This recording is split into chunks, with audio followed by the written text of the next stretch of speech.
Support the Amigos podcast and keep the Amiga goodness flowing for just $1 a month. Visit our page at patreon.com/AmigosPodcast.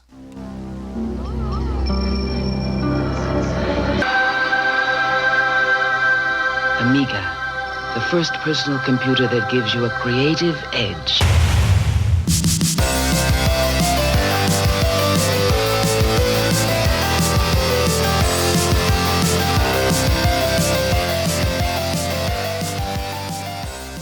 Hi everyone, welcome to Amigos. I'm John. And I'm Aaron. And today we're going to be talking about Pipe Mania. Aaron, when was the last time you smoked a pipe? Well, I do like I can't even say it. It's been a while. I do have a lovely wooden pipe at home that on occasion I will put some cheap cherry tobacco in and have a good puff now and again. That sounds good. Sounds good. You know, I used to be way in to smoking pipes. I had a large collection. And then I realized that my love of pipe smoking was much like my love of vinyl records. It was mostly the outrageous expense and inconvenience that attracted me to the habit. I spent 95% of my pipe smoking time attempting to light the pipe. And then keeping them lit can also be a trifle. Yeah. So Indeed. I think I will put this particular pipe aside and turn us over to this week's Everything Amiga site updates. Aaron, what's new in our Amigos community? All right. So we just had one big update from our good friend, the Dreamcatcher.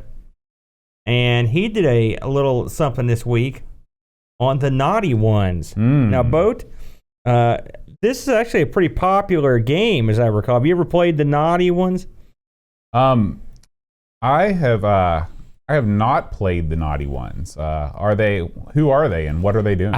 Listen, I'm from America, but I hear about this game all the time on other shows, podcasts, and whatnot. And I've not played it. I've never played it before. Mm-hmm. I just know of it. It looks cool, and of course, DK's all over it with his usual in-depth stuffery. And I will say, the two little guys are amusing looking. It looks like a pretty fun game. And while we're on the subject of Dreamcatcher, he's released, if you check his channel out on YouTube, he's been a production machine. He's been putting out a lot of good stuff over there. So I always recommend some Dreamcatcher action. And this should be good. And this is what we should probably put on the list, because I mean, it's a pretty big, I think it's a pretty popular title. I just haven't got around to these playing guys, the Naughty Ones, you know who they remind me of? Another famous Amiga game, the guy in Magic Pockets. Remember that game, Magic Pockets? I know of. We've played that one before, haven't we? I mean, we've never done it on the show, but we played it for fun. Yeah. And this, I will say, this you know it's a hit when it comes in three flavors. There's an ECS, an AJ, and a CD32 version. Oh, cool. So, it's super awesome when that happens. So it should be fun. That's pretty much all that's popped up on our site, but we had a ton of stuff pop up on YouTube this week. We'll just rewind all the way to the beginning here. So, of course, you did some playthroughs this week on a couple different games. Bruce Lee on the ZX. This actually is, I believe that this is Chris Folds. Is this Folds? Bruce Lee, yeah. Well, no one ever labels these things. I have a hell of a time figuring out who's what. And also, you need to actually read the description of the video. I know it's difficult. I never do it. I never hit the more info button, because that's how they get you. That's how they get your secret information. And I think we mentioned this is right around press time last week, but also I think same fellow there, Folds. I think he also was it Folds or maybe Pixel that looked at Road Avenger last week. Why'd you click on that? Yeah, we talked about a little bit of that last week. This was Duncan. I've watched all of this twice, and this is one of the craziest games of all time. It deserves a second glance, because I watched the opening before. I just wanted to see the clarity of the video and stuff. Mm-hmm. But basically, your guy's getting married, and then as he's getting married, road punks come up and wreck his car and kill his wife. And this is the happy, fun arcade experience that you will have when you do Road Avenger. Because then the whole goal of this game is to kill the gang, and you don't care who else you kill. Your guy's driving through shopping malls. He's up on sidewalks. He's just running over everyone. He's the Road Avenger. Well, yeah, but I mean, good Lord, you're killing half the state. No good. Now, Why don't you talk about, because I didn't get to watch this, Amiga Live with Boat and Chad. What did you do? Well, this is... Chad. Right. Excuse me. Okay, so for some reason, the ARG thumbnail refuses to yield, and it's there on our channel forever, no matter how many times I change it. But I got together with some of the boys Worms. in the chat, and we played some Worms. Now, is this the playing the live? This is Amiga Live. Outstanding. And you can use Amiga Live to obviously play simultaneously with people from all around the world. Now, we've talked about doing this before, but we never actually did it. I actually did it this time. So, having not seen this video, how did it go? How were the performance? It really depends on everyone's individual internet connection, just like so many things in life. I don't know why that struck me as funny. But I managed to play. There was Paul Harrington was there, Pixels at Dawn, and Free Lunch.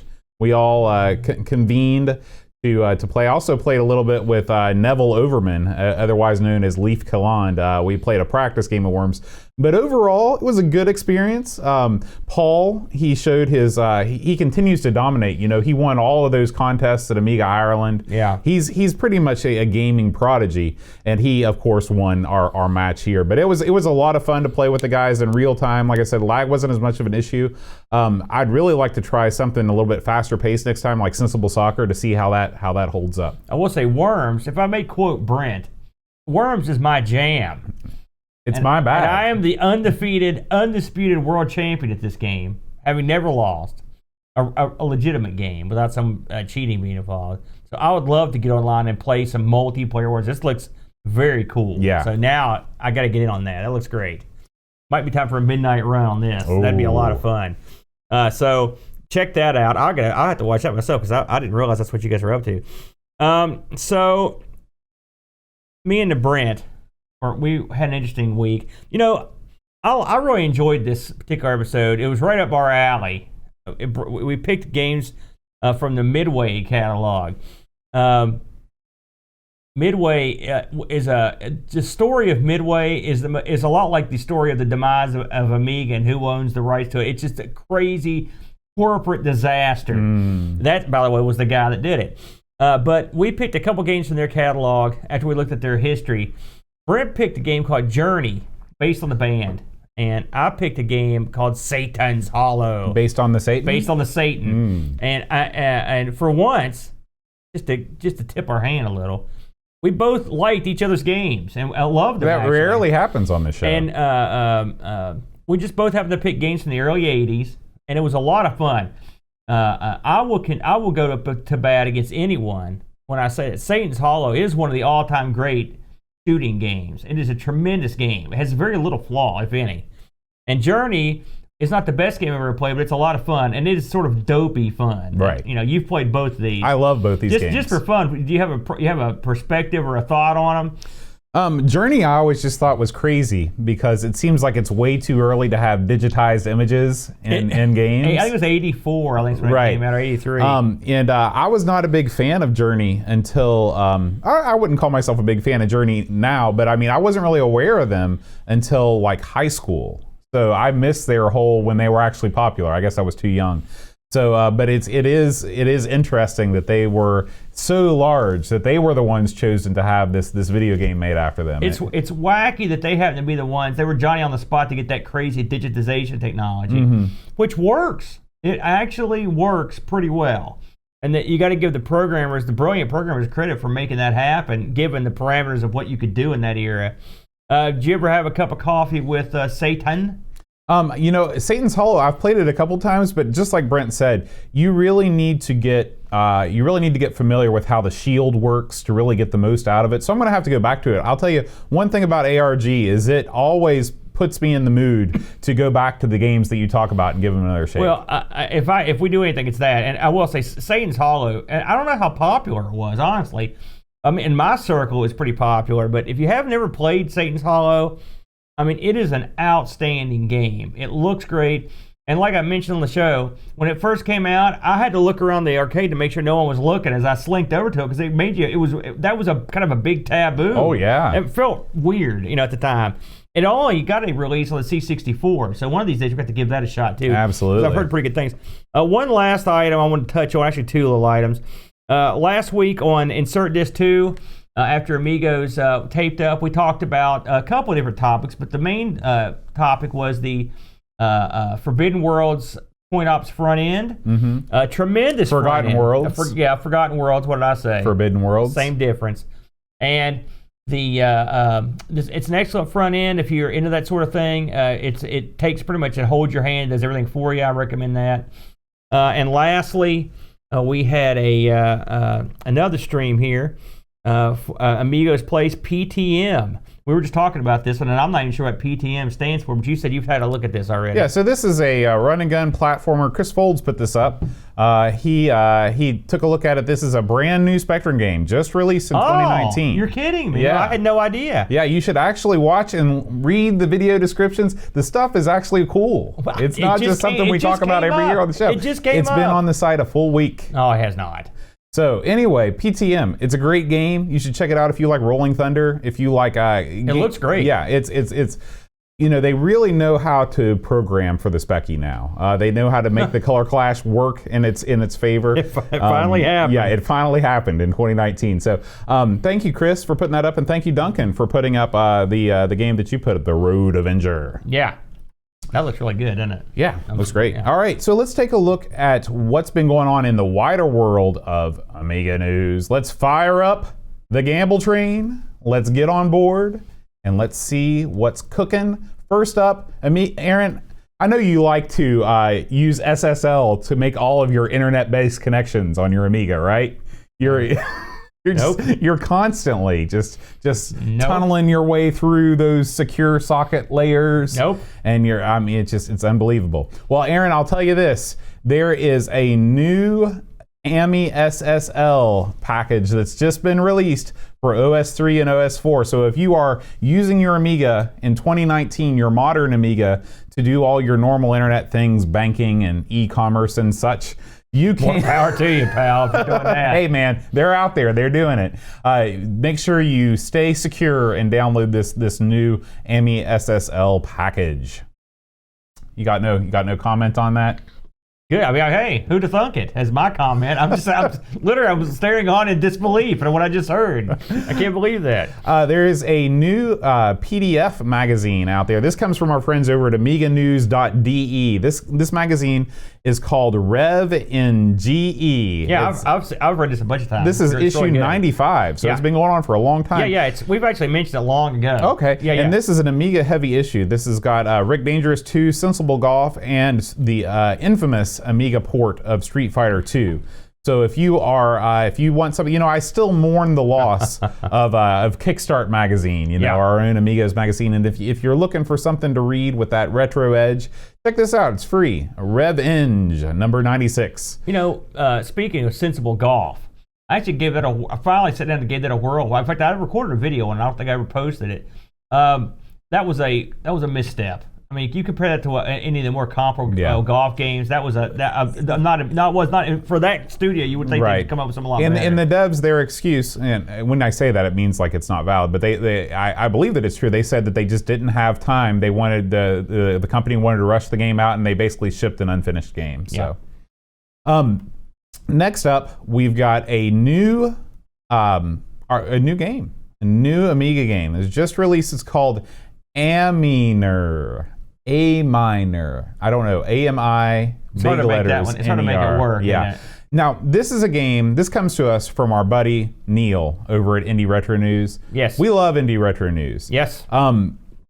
This is, and actually it also comes from Saberman, who is always first out of the gate with these playthrough videos. But this is a game like Mr. Driller. Did you ever play Mr. Driller on the arcade or on the Dreamcast or anything? It seems like I played it on the PlayStation. PlayStation, yeah. But man, it's been a while back. Yeah. So this is that same sort of similar game where you start on the surface and you are tunneling down for big points. It looks pretty good, doesn't it? Yeah, looks great. So check that out over on Indie Retro News. Our next couple stories actually come from Indie Retro News. We use them so often, and Neil's always been so kind to us. I decided to start giving a couple bucks every month on the old Patreon. I mean, they're such a great resource, Indie Retro News. Outstanding. This is a new compilation. We've talked about these for months and months now. This one was just released here at the end of February, the CD32 and Beer multiplayer compilation, February 19th edition. So this one includes Alien Breed, Chaos Engine, Ikari Warriors, and Hired Guns. I see a bunch. If you scroll down to that games list, the Archons are there. But there's some good stuff on there. I mean, I see a lot of good stuff. Yeah. So great. these compilations are always gold. If you got a CD32 and you've got a buddy and you've got a brewski, you're in business.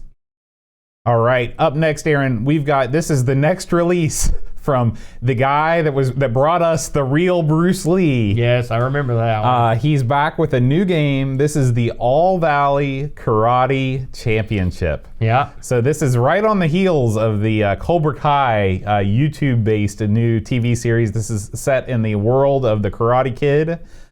This is a Saberman playthrough again. It looks like you can choose from a wide variety of Karate Kid characters. Wow, they did a good job on the faces. And this thing, I mean, it looks good. It's definitely it's limited in its animation, but hey, what games give you the chance to fight as Mr. Miyagi? I gotta give the guy credit. Number one, he did a good job on getting the faces right. Because if you looked at that list of the different people, there's just some pretty obscure characters. Right. Then he's got the ref. If you've watched that movie recently, because that is the correct tournament name. And that ref's got the correct. I mean, I give him credit.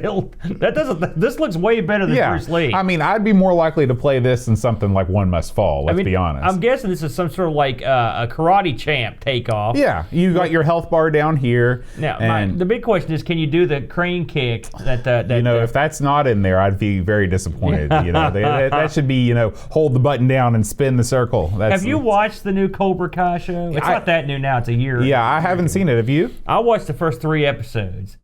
It is weird. Let's just put it that way, because Johnny is a loser in it who knows a lot of good karate, and Daniel-san is a wealthy, I believe he's a car dealer. Oh, so the tables have turned a little bit here. But Daniel feels bad for the Cobra Kai guy's still sort of a jerk, and he starts his old dojo back up, but he's still also sort of non-evil, but he's still sort of evil. I watched all the 3 episodes and I gave up. A lot of gray area in there. That's sounds right. like. Just like my beard. All right, we got one more story, Aaron, and this is not directly related to the Amiga, but it is in keeping with both our show last week on Tiger Claw and this week's inaugural episode of our Sinclair. Aaron, it's finally happened. What we've always dreamed for. Bruce Lee has a sequel, a real sequel. Okay. This was released today. I haven't heard anything about it. Megastyle for the C64. And what they have done here is they have taken the Bruce Lee engine, made it exactly like what you remember, and just made a whole bunch of new levels. Oh. So it's everything that you love about Bruce Lee. It's the exact same gameplay, the exact same. Yamo's back, the ninja's back, but you just got a whole bunch of new challenges. And this is for the C64. Wow. I hope they port this up to the Amiga, number one. And number two, thank you, sweet Lord. Yeah. That is exactly what I was looking for. Right. I mean, I just saw Yamo give the call right there. That's a great idea, too. And now this is available right now? This is available now. Is it for sale? It is for free. Really? For free. Wowzers, man. That is... So you can go over, this of course was from Indie Retro News, but if you go to megastyle.itch.io, you can download it now. Let me ask you a question, and you may not know this. Am I wrong, or was there ever to me in the back of my head, it seems to me at some point in the past, there was a Bruce Lee 2. Am I insane? I have not heard of it, but that doesn't mean that it doesn't exist. Okay, I may have to look into that later. Because my research didn't turn anything up about it, so maybe I'm just remembering it wrong. I could have sworn there was one. Well, maybe so. That looks awesome, though. I can't wait. Please port that over to the Amiga. So the sun is setting, Aaron. The gamble train is pulling away over the horizon. We come to an end of another week's worth of Amiga news. But don't worry, because the hits just keep on coming, Aaron. We got some mail in the mail this week. Got a message from a listener. And this comes to us all the way from New Mexico. Okay, the other side of the country. Yeah. This is a guy named Adam Triunfo. He says, Dear Boat and Aaron, this past weekend I was given a large collection of Atari 8-bit items. Oh. For some reason, mixed in among some of the boxes was an Amiga 600 motherboard. Whoa. It was in a box with many books and magazines on top of it. Not a good sign, I know. I'm also an Amiga user and listener to your show, so I figured that I'd try to get it to work with my Amiga 1200 power supply. I plugged it in, but when powered on, the screen turns white when the system boots and no screen ever appears. It actually looks like the system constantly resets itself. I expect that this motherboard is damaged in some way, but perhaps one of you guys would want this Amiga 600 and its expansion 1 meg RAM card. He said, I listened to your first podcast in December 2016, and I just finished episode 127 from January 2018. Wow. So he's listening in the past, basically. One of these days, I'll catch and start listening to the current episode. I'm still loving the podcast. It's great fun to listen. Well, that's all. That was a nice gesture. Adam and at first I was like, well, do we need a broken Amiga 600 motherboard? And then I remembered that we have an another broken Amiga 600 motherboard, and I thought, well, with your extensive knowledge of circuits and the Amiga motherboard architecture in general, maybe you could take something that is working on this broken board and combine it with our broken board to make one fully working Amiga 600. Yeah. Tell them to send it on now. I will say that's a nice gesture. I'm glad you said that because I have it right here in my hands. That was quick. So this is the Amiga 600 motherboard, lovingly packaged. What are the odds that you would find that amongst a bunch of Atari 8-bits? Isn't that weird? And he says he's a huge Atari 8-bit guy, and I said, well, you're in good company because both Aaron and I love the Atari 8-bit systems. And so here we have it. Luckily for us, we are, you were very kind to mention how genius I am. The problem is it's not true. However, I don't see any outward signs of super death. I already fixed it. That was easy. No, I don't know. We'll have to look at it, but hey, that was nice. And maybe we could put something together with it. Dusty, you can tell this thing's been out of service for a while, and there's the little expansion. Thank you very much. Yeah, thank you, Adam. We appreciate that. That was nice of you, Adam, and we will put it to good use. We will consult all the geniuses that make up the audience. Right, and we have many geniuses among us that are not us. I got a feeling a little chip resetting and wham bam Bob's your uncle. That's Man, my wouldn't guess. that be great? Hey, wouldn't that be great? It's the old. It's probably just a fuse. Right, just like an old pinball. Just the pinball. Yep. All right, Aaron. Thank you, Tin. From boards to chips to pipes, it's time to fix those leaks. It's time to talk about Pipe Mania. Pipe Mania. Now, I guess it goes beyond question when I go, Pipe Mania's running wild, brother. Oh, yeah. So, I'll admit, before we start, as I often do, I've never played Pipe Mania or Pipe Dream. It was apparently known over here. And I'm guessing you had played this. I had never played it. Really? Never. How did this one get past you, Bo? It's right up your alley. I know. I can't believe I'd always heard of it, but I never played it. So, Pipe Mania, which we'll refer to it, released in '89, so not too late in the game. One disc, and this actually has 2 simultaneous players, which I didn't get to try 2 players, but I did watch a video of it. Yeah, and one thing I think Pixels might have pointed out on the Discord is this is one of the few Amiga titles which support 2-player, 2-mouse action. Oh, sort of like Lemmings, right? Yeah, right. That's crazy. So this was developed by the assembly line. These guys put out, we've played. I've only played a couple of their games, but I mean they did Xenon 2, which is a great game. The Interphase, Exterminator, Emotion, and Vaccine. This was published by Empire, but it's got a copyright with Lucasfilm Games. I'm not sure how this worked. Like I said, we know the assembly line developed it, and I think it was hard. I couldn't pin down for sure, but I think this was developed on the Amiga, but I'm not 100% sure. I believe that you're right. I think the Amiga was the very first version, and I think maybe the console ports were published through LucasArts. I think you're right. So, I didn't even know this had console ports. On the old consoles or the new ones? I did see it had like a PS2 or 3 release. This came out on PS2, came out on the Game Boy, and in Japan it came out on the Super Famicom. Crazy. So, I wanted to go over the people that worked on this because I thought it was interesting what the previous things that they'd done. The artist on this was someone named Akila J. Redmer, and their only other credit is a really good game that I think we've mentioned on this podcast before called Their Finest Hour, which is a World War II flight simulator, Battle of Britain. It's a really good game, and the art in it's really good. So, which is funny because the art in this is just sort of, there's not much to it, really. And the coder on this is a fellow named Stephen L. Butler. He did Mickey's Jigsaw Puzzles and Mickey's Memory Challenge. Wow. So there you go. As you mentioned, there were a ton of... This thing may be the most... I thought we'd seen it all with conversions, but get this. Aside from what you mentioned, you've got the Acorn Archimedes, the Amstrad, the Atari ST, BBC Electron, BBC Micro, the C64, the Sam Coupe. Oh, yeah. There's one right there. Mm-hmm. DOS, the ZX Spectrum, and then it also supported Tandy graphics, which is awesome. And it ran the gamut from Hercules off to VGA. So if you think about it, a game like this, you can see how it's one of the few games that you could go from full color all the way down to Hercules, right, and still make it work. Because how many games could you do that on? Not so many. That would be, and where it wouldn't affect the overall play of the game. And I believe that I don't think you mentioned this, but one thing that we found out from our buddy Matt Beckett is that he said that this came with the Windows 95 entertainment pack as well. Sure did. Yeah.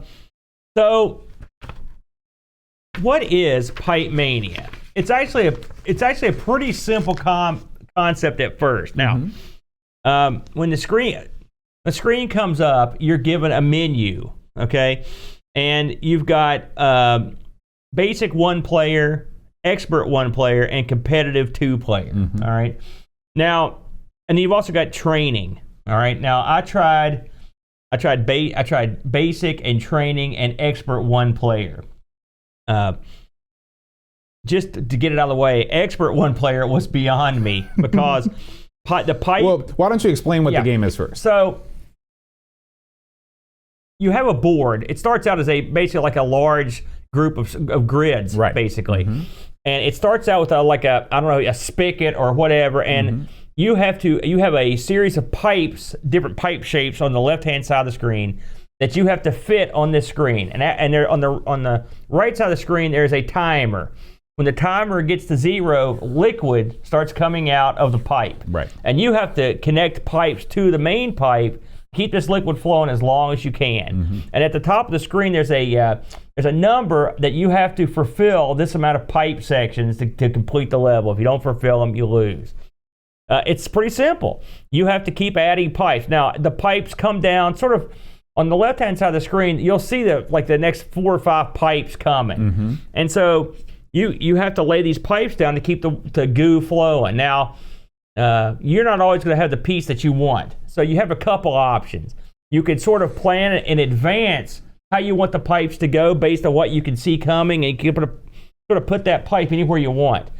Or you could just write directly over the pipe you just placed, but it'll take a little longer. There's a little almost phases in like a Star Trek. And your third option is just to place the pipe you don't want out in the middle of nowhere. Right. All right. And you'll be penalized later. So once the timer on the right clicks down, the goo will come out of the pipe and start slowly going through your setup of pipes. As long as that stuff has a place to go, it will keep going. All right. And so you want to make it go as far as it can. It's a incredibly simple concept. The round ends when either the stuff coming out of the pipe hits a point where it can't go any further, or it comes to a point where it just comes back on itself. It goes into a pipe there's already goo in, or it just goes off the screen. All right. At that point, the computer will tally up how many pipes you had that had stuff running through it. You get credit for them and points, and then it'll take away any points for any pieces that you've just got randomly scattered outside of the effective area. Right, and in order to progress to the next round, you're given a number in the upper right corner of the screen, and you have to fill that number of pipes with flues before you. Flues. And and again, if you have any stray pipes that are just sitting out there, after it calculates your score, that comes off in a negative way. I've actually got the scoring here. It's pretty simple. You get 50 points for each section that the flues flows through. You get 100 points for each section, extra section that it flows through, and you get 500 for each time the flues crosses itself. Now, I'm going to tell you, just that particular technique was something I only got into near the end of my play, because when I started this game up, I was like, I have no idea what I was doing. I mean, I had zero idea. I knew, okay, this stuff has to go through a pipe. But I mean, if I'd played this and not had to play it for the show and not had to keep playing it, I would have instantly not played it. Because this is not my kind of puzzle games, not my thing, and it was confusing, and I didn't know what I was doing. Thank God that we had to play, because the more I played it, the more I liked it. And it, to me, it was a very addictive game. And I ended up playing it a lot. And I'm not gonna say I got great at it, but I got better than I was when I started. And you could see you could tell that you were getting better. To me, that was the key. Is like, I don't think I ever really got good at this game either, but I could tell that every time I sat down to play it, I felt like I was getting better at it. The thing that I like about this game, just to jump to it, is it's a simple game. It's not hard to understand once you understand the basics, all right? But you can feel like a big man when you start learning the techniques that will make you better at it. The advanced placement of the pipes in different spots on the board that you're not to yet is vital, especially on the later levels, the latest ones I saw anyway, and I'm sure it gets a lot more crazy as you go up.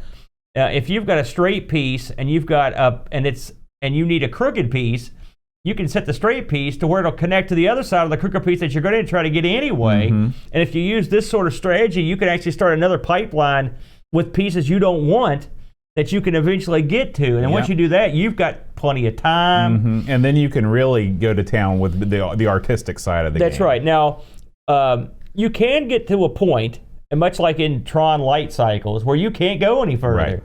Which I found this out towards the end of the week, is that if you hit F, it will make the flues go faster. And you get bonus points for that. And so this is the basic concept of the game. Now, it's not the entirety of the game. This game is not real. It's not super colorful. It's not, the graphics aren't super great. It doesn't have tremendous music. It's just the game. Right. And you can see how something like this could be included in like a Windows Entertainment Pack. Much like Minesweeper or something. It's that kind of game. In fact, they've made it more fancy than it really needs to be. And that's the thing. Like, we play so many games that started their life on 8-bit platforms and then were ported to the Amiga with extra graphics, extra modes, things like that. This is one case where this is the origination. This is the alpha version of Pipe Mania. And I spent most of my time playing the Super Nintendo version of this game. Oh, okay. And do you know what consoles aside from the ones I mentioned? This came out on the Game Boy, and the Super Famicom. The Game Boy, that's an obvious one, isn't it? It didn't get a U.S. release on the Super Nintendo. I had to play the Japanese version. Oh, I see. But this game has basically, they took, Japanese developers are great at this. They take a concept that's developed in Europe or in the States, and then they make it a million times better. I mean, if you look at like the kind of plodding malaise of a game like Jumpman and then Super Mario Brothers, or the burning wreckage of something like Bard's Tale, and then the pristine perfection of Final Fantasy. And so this is where I'm not giving you that one. This is another example. They take the core concept. It's still the exact same thing. It's a grid. You've got pipes flowing through. They give it a graphical update to where they change the color of the pipes. Like after you've laid the pipes and they're connected, you can see what's connected and where your route is. Yeah. They put in a shop. So after a certain number of rounds, your points are converted into dollars, and you can buy things like point doublers, or you can buy extra lives, stuff like that. And they put in, like in this game, one of the most confusing things to me is that you have an origin point for your pipe, but you don't have an end point. You don't have not in the early. Yeah, rounds. In the early. And I never got good enough at the Amiga version to get to the later levels. No, I didn't get that high. This game, the Super Nintendo version, starts out with an end point. And to me, that makes the game a little bit more understandable, because at the beginning, I was just like you. If I had to play this just for fun, I would have never gotten past that first or second go, because I didn't get it. But once it clicked and I got it, I was like, wow, this is amazing. I'll tell you, the thing that I like about Pipe Mania and this kind of puzzle game is it's procedurally generated. Like, it's not you trying to be smarter than the game designer. For example, in a game like Lemmings, you've got to put yourself in the mind of the person that's making this level, and you've got to figure out how to get through it in the way that they want you to. Mm-hmm. A game like Pipe Mania is like Tetris, where you have just an infinite combination of pieces, and you've got to make it work however you want. What makes this even better than Tetris is you have the whole crossing thing, making the loops and things, which sort of lets you add your own style and lets you get creative with the layouts. This game ticks a lot of my buttons because I've got a love of trains, and this is sort of like a train track layout kind of thing going on, so I like that part of it. And I like the fact too that you can either play for, do I want to, this is true in both versions. Do I want to make a really quick layout to get the exact number of pipes that I need to complete the level, hit the F button and get the bonus points that way? Or do I want to make this really elaborate layout and take the chance that I'm going to lose points because I'm going to end up with extra pipe pieces? So there's multiple ways to play this game, and I really like that. Just because you mentioned how much you love trains, when I was researching this came up. There's a North Korean game called Railway Assemblage, right? And it was sponsored by the regime, right? The regime? Yeah, the regime of the propaganda regime, as it's said here. And it was from 2006, and it was a simplified it included a simplified version of Pipe Mania, in that you're joining sections of railway to get a fast railroad track from South Korea to North Korea. Oh, we've got Amiga Bong in Korea right now in the chat. You should check that out, Amiga Bong. I think it's funny. When you said that, I had to laugh. As you go, after you get, this game has the classic password level system, okay? And once you get past the first section, you go to this sort of, and this was really bizarre, is that bonus round or whatever, where the pipes fall from the top, or they scoot across, and you have to hit the button, and they fall into place, and then they release the flues up to it. I did that. I don't know how well I did at it, but I assume every time I went there, I was like, man, this is bizarre. I always forget about looking up passwords online. I should have done that. Did you fare well in that round? No, because I never got to it. Oh, wow. I was never able better to than get, you? Yeah. Now, it's probably because like I said, I spent the majority of my time playing the Super Nintendo version. Yeah. But even then, I still came back to the Amiga version. Another big difference is that they give you a lot more time before the flue starts flowing on the Super Nintendo version. This game, you've got enough time to kind of get going, and then boom, you're under the gun. The second wave, which as far as I got, I did get pretty far in it, is in a fish tank. Now, one of the things, listen, you've got the grid pattern, you've got the pipes in the first level, which as far as I went, the second level is just more grid pattern. But what ends up happening is some parts of the grid are damaged, so you can't build there, and so you have to get around them. And on the fish tank levels, some parts are damaged. Plus, occasionally there'll be a fish there you've got to work your way around, and so you've got to adjust your pipe accordingly. This game ramps up. It's funny. I don't like this, but I like it.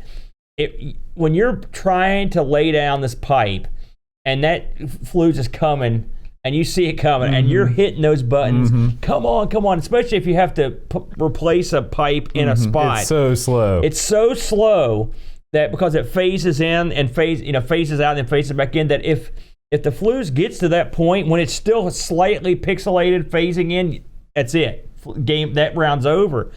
And it really ramps up the tension. It's a very clever. It's one that's just like ground breaking, like just basic awesome design. Like someone sat around, came up with this concept, and it worked. This game is it's simple looking. The sound's not that great, but the play is great. No one can be more surprised than I am that I enjoyed it. And I was pressing hard I was so close to getting past those stupid. I was one pipe away from getting past the fish tank level to see what's next. I flipped ahead. I looked on the internet to see some of the other levels, and like I said, as you go advance up, they change. Some of the rules change. There's a lot more obstacles. There's like bombs. There's places where you have to end the pipe.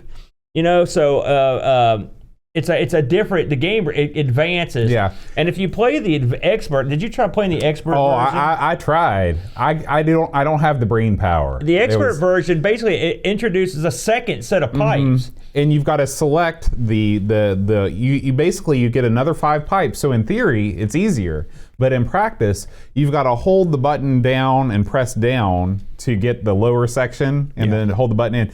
And for a game that requires you to place pipes very quickly, to me it was more of a detriment for sure. Well, I couldn't do it. I was no good at it. Now, I thought this was interesting. As I was reading it, I thought, man, this. I could see how this would work, and it would be awesome. Apparently, a 3D version of this was released with the PlayStation in 2000 called Pipe Dreams 3D. Mm-hmm. Now, have you played this anywhere? I looked at a quick video of it, and it didn't appear to be in 3D the way that I understood it. It seemed like it was rendered in 3D, but it wasn't like Lemmings 3D or I was thinking like it'd be cool if you had pipes that could go over and under different pipes. Yeah, I think that was more of the deal. I think that would be neat. Mm-hmm. So I'm going to look into that. That sounds pretty cool. It's mentioned, when I looked at the wiki on this, it's mentioned that a lot of games took the concept from this and used them as mini games. Now, I haven't played these games, but maybe you have. They mentioned that BioShock did it, Alien Swarm, Saints Row 4, and Warframe used and they all used it for the same thing, which is to simulate hacking. So some sort of hacking mini game, which you can sort of see that. Yeah, mm-hmm. This game was pretty well received, Boat. It's a mixed bag, really. I mean, if you sat down and looked at this game, it's hard to judge. It's new to me, so I like it. But I mean, if this came out and they said, "Here's your game. You paid X amount of dollars for it," would you give this a positive review? And I think I would. But I mean, could it have been fancier? I mean, it could have. But ultimately, it wouldn't have made the game any more fun. Yeah, I guess. So. The Lemon folks give it a 7.8. Which is a low score for Lemon. Well, no. We rarely do anything below an 8. Well, yeah, but we only do the best stuff. That's probably why. Let's see here. Amiga Action gave it an 80. Amiga Force gave it a 79. Amiga Format gave it an 83. Amiga Power gave it a 79. And then CU Amiga gave it an 83. And the One gave it a 63. So so you're looking at the C average, or maybe below B. Mm-hmm. I think it's an awful good game. It's hard to give it a ranking because there's nothing to it, but it's good. So when a game is good, look at Tetris. It's the exact same thing. Absolutely. So I'm going to give this a much higher recommendation. And the thing is, you load it up, you play it. It's quick. You can if you had an old school Amiga, you could literally copy the files right on the hard drive. You didn't have to do anything weird, and it's it's got a nice high score table, so you can keep track of how well you're doing. I love it. I think it's great. You can see why it's been ported to so much stuff, and the Windows versions, everything else. I think this is one of my all-time favorite puzzle games that came out of nowhere. I played a little bit of this on the Spectrum at our Taze Valley Computer Club meeting. And it's just as good. It's just as good. How is it the same art style? It's exactly the same. Just imagine what you see now with the palette on the Spectrum. You could look at this right on the Spectrum. I have no doubt that it'd be very similar. I mean, that's another reason it would port so easily. I mean, you could almost port this like calculator and stuff like the old TIs. Oh yeah, yeah. It's a simple game. I had a quick glance on eBay to see how this thing was selling. It's not bad if you're in Greece. I'm thinking if you're in Greece, this is one of those. I hope you're not playing Pipe Mania. I hope you're out on the beach. If this is one of those games that you can tell it's got an international flavor. In Greece, $5, take it home, boxed. Italy, $12. Germany, $26, and in the UK, as usual, your cup runneth over. I saw this going for 10, 21, 30, 53. There's a ton of them out there. So if you want to pick this one up. Now, were you seeing all? Oh, we forgot to talk. I wanted to bring this up before go we ahead. left. This game probably has some of the most unappetizing box art I've ever seen. I didn't even look at the box. What's it look like? So the box of this game is a man, his face is contorted in pain. Okay? His face is contorted in pain. Yeah. And he is, and then you see the little dude from the corner of the screen there. The plumber? The plumber, and he's just like, hmm? And then you see the guy going, ah! And it looks like, I don't want a game to make me feel like what that guy looks like. Luckily, when they re-released this as Pipe Mania in the US on the Game Boy, they went with a much more kind of abstract, you've got some pipes with some flues coming out of it. Looks quite understated and cool. You know what should have happened to this? That would have made it awesome. You licensed this and you put Mario in there. Oh, He's a plumber. That would have been good. You put some Nintendo music. That's a real missed opportunity. I mean, because you got Dr. Mario. Mario's not a freaking doctor, but he is a freaking plumber. Look at this guy on the screen. As we look at it. He's just some schlup. You put Mario in there. You have him dance around when he's doing well. You have him pout when he's doing bad. It's an easy gimmick. It would have worked great. They should do it now. Make it happen. They did release this on the DS, by the way, as well. So they've had ample opportunity to do their own version. Yeah. We did get some user reviews. Every week we give our Patreon folk that are active on our Discord server a chance to review this week's game. Graham Vebke, he says, top puzzle game due to its playability and addictive nature, based on a simple premise of connecting pipe pieces presented in a Tetris manner to stem an impending water flow. Get it right, Graham, it's flues. Also appears as Pipe Dream on other systems, including the Amiga, and my favorite port is the C64 version. 8 out of 10. I read that a lot, that the C64 version was better than the Amiga version. The Fig. That happens sometimes. Figgy CTZ, he says, always had a soft spot for Pipe Mania. One of those games you start playing expecting to put it down after a couple of minutes, but just keep on playing. That's true. The Bark Bit, he says, graphics and sound are pretty basic, but this addictive puzzler draws you in for just one more go. Yes. At higher level, D-pad speed and fast thinking is crucial as you need to use the environment more and more. 9 out of 10. Pixels at Dawn from merry old England says, Tetris with fluid dynamics. Simple mechanics but devilishly addictive. Keeps the pressure on at all times. Yes. Could do with a bit more variety, but joins the elite few of having competitive multiplayer that supports 2 mice at once.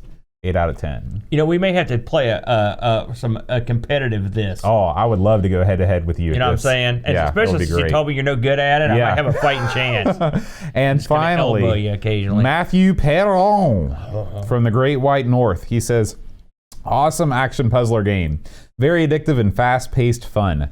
The difficulty level ramps up perfectly. Somehow I missed this title, but I'll be sure to coming back.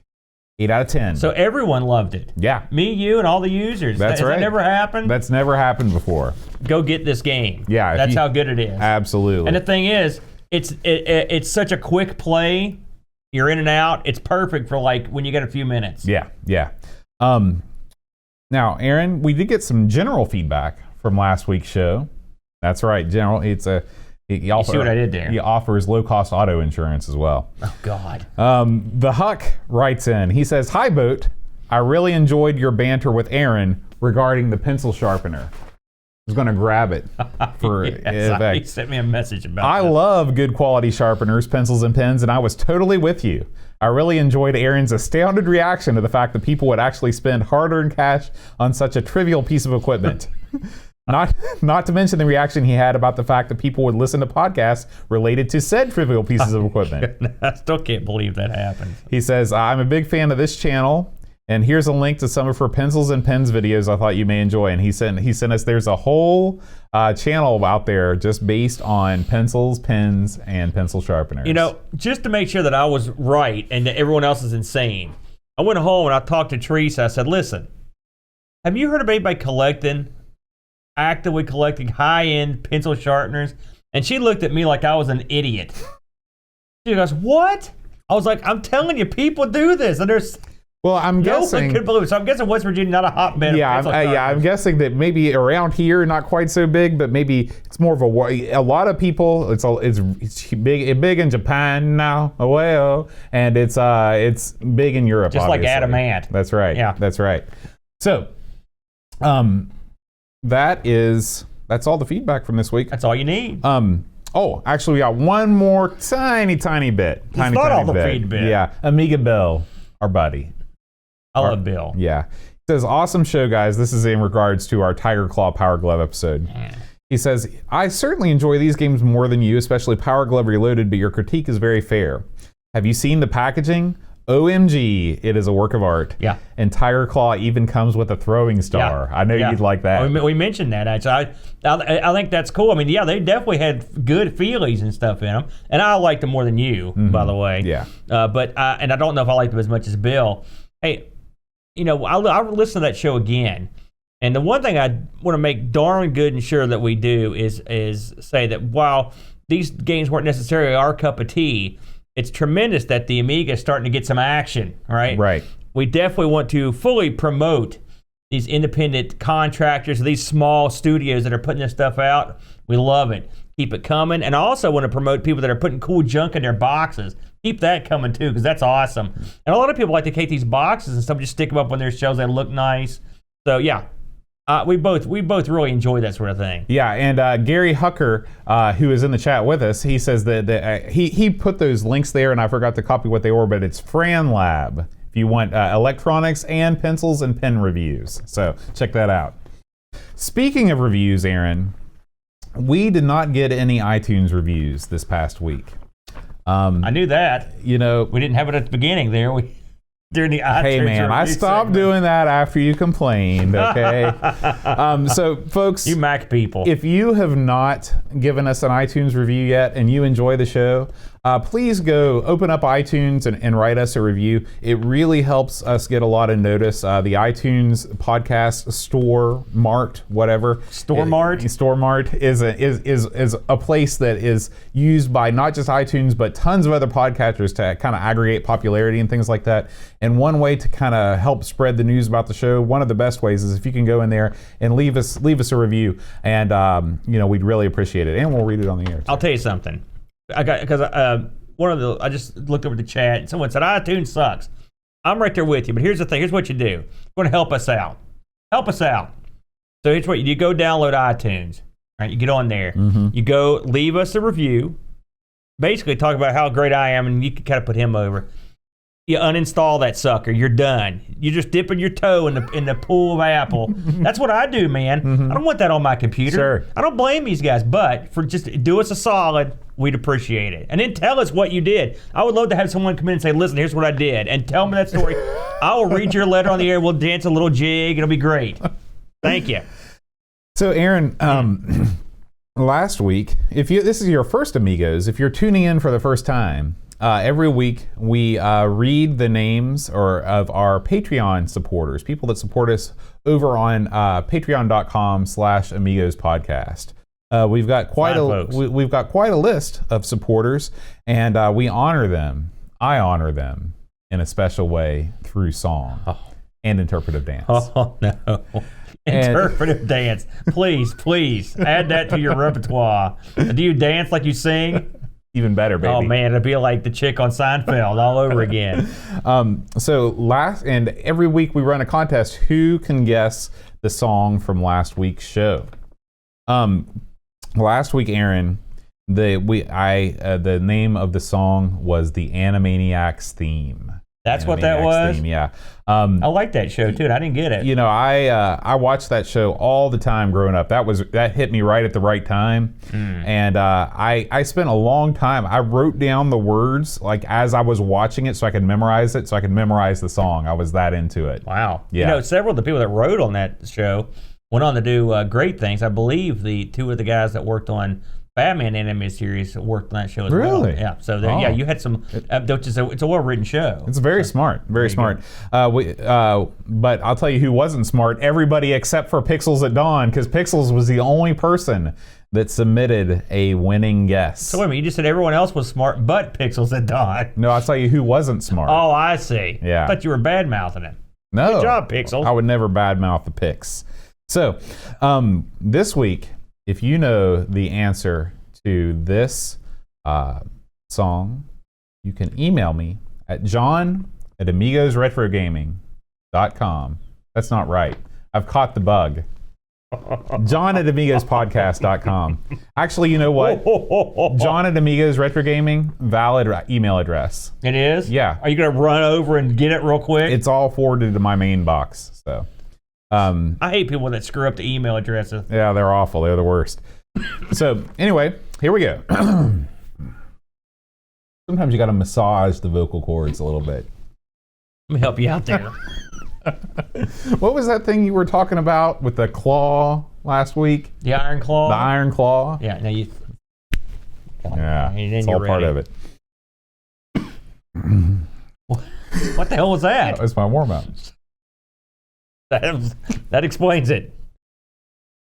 Counting virtual sheep, Bernard Quinn, Retro Man, Cave Tim, Drew Daniel Williams, Simon Rose, Joseph Harrison, Kyle Eder, Rob O'Hara, Howard Nibbs, Matthew Moore, Andy Craig, Shanzo, Darren Lowe, Max Collin 419, Bachbid, Roland Book, Andrew Monks, Joe the Zombie, John Cook, Dan Ross, Leaf Killand, Alan Kebab, Chicote, Level Lord, John Marshall, Matthew Perrone, Ricky DeRoche, Creepy Dead Boy, Biggie CTZ, The Slow Norris, Stefan Surgard, Martin Son, Ethan Helen, Winner 75, Christopher Hassel,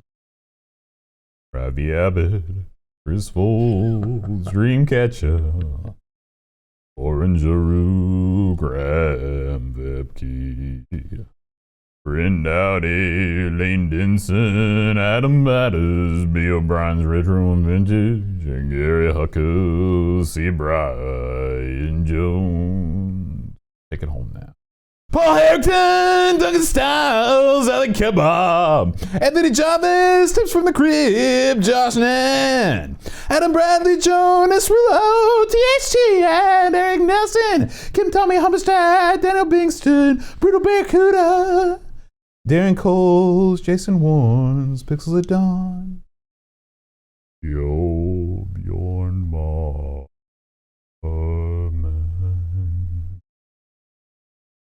It's emotional. I feel like it's like the James Brown guy. You come out and put the cape on you and and help then, you off the but stage. then I spring. Wow! Yeah, that's right.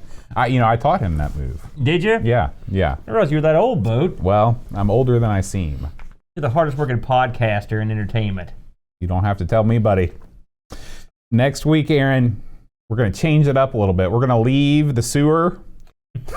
Finally. Thank We're God. going to come out of the gutter and go straight to the stars. We're going to play Jet Strike. Jet Strike? Jet I've never heard Strike. of that. Me neither. Ooh, what is it? Flight sim? Flight sim. Well, I don't know if it's a flight sim or not. I was just guessing? agreeing with whatever you said. I like jets. I like strikes. No, you don't. That's true. Bam, teacher joke. Here it was. All right, so make sure you tune in. Guys, you can watch us live. We record this live every Friday evening on YouTube. You can join the fine folks in the podcast room. It's been crazy time in here today. I'm Graham just watching this flow Vebke, by. Pixel Vixen's with us. Pixels at Dawn, Pretty Good Games, Edvin Helland, Christopher Chapman was here. He's supposed to be studying, he says. Barkbit, Craig McCullen, 10-minute Amiga Retrocast, the 10 mark. Paul J, of course. Freyguard 1982, Gary Hucker. We got a whole ton of fine folks here. So, thank you all so much for coming in and watching us live. Thank you out there in listener land for listening. We'll be back next week. Until then, keep playing your Amiga. We'll see you next time. Adios.